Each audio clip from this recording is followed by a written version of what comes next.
Hi guys, it's me again. I just did a video and I want to do like a little follow-up on it. In that video I made the statement that God had not opened up the gates of heaven and let us in, but He had opened up the gates of hell and let us out.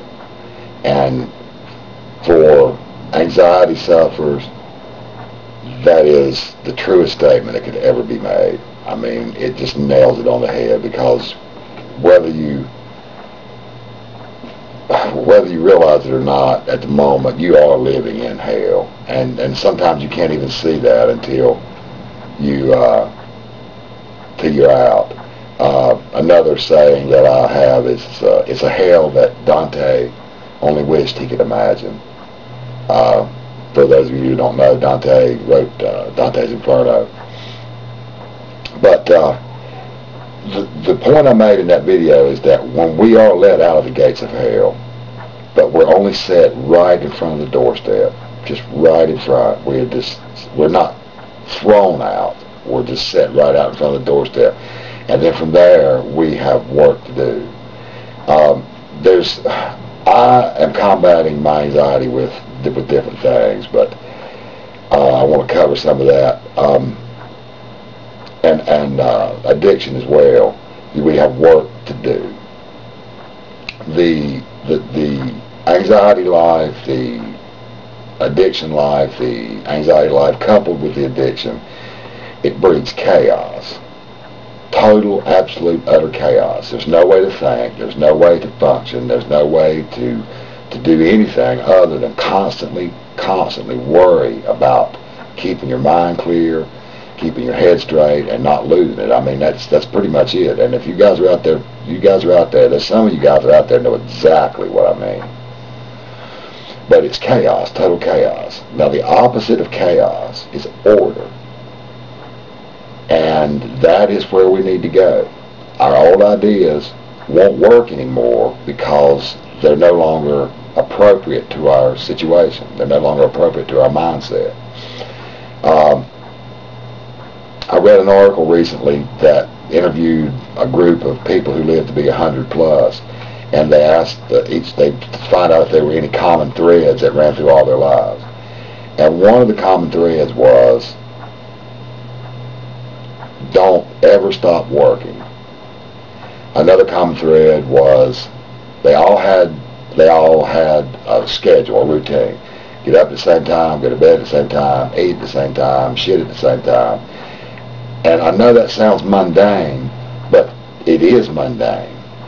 And it is the direct counteraction for chaos. We've never known anything but chaos. So order is an entire new entity that we'll have to start accepting and start incorporating into our lives. We haven't been sleeping, so sleep. You gotta sleep, man. And now that you can do it, and do it on a regular schedule.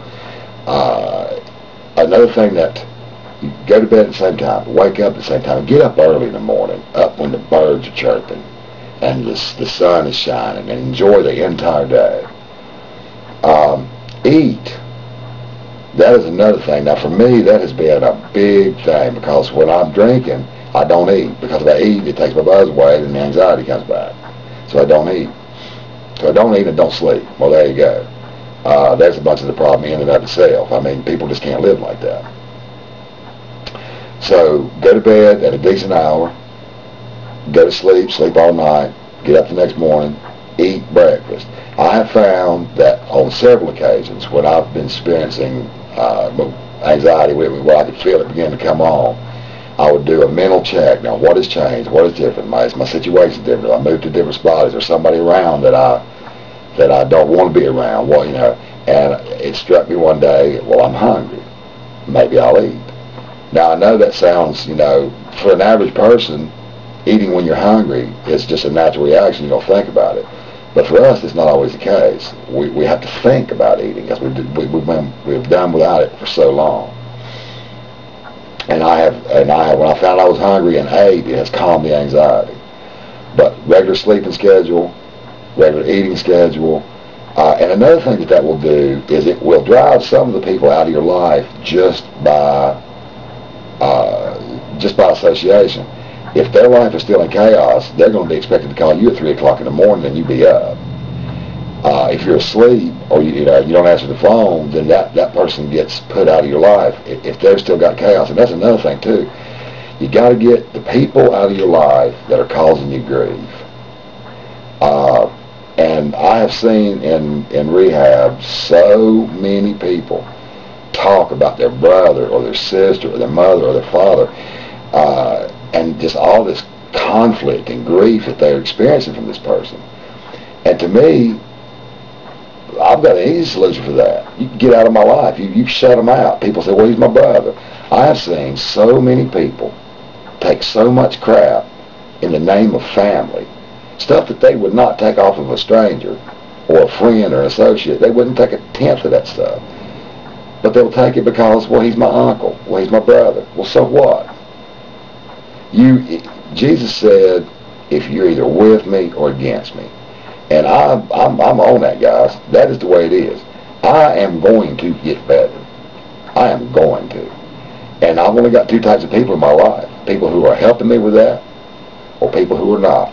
Well, excuse me. I've only got one type of people in my life. You're either with me or you're against me. If you're not with the program, then I don't want, I'm sorry. I'm getting better. And if you're with that, come on, let's go. If you're not, then I'm sorry. I'll check you later. And dad, sister, brother, uncle, aunt, don't make no damn difference. You're either with the program or you're not. Get the people and the things.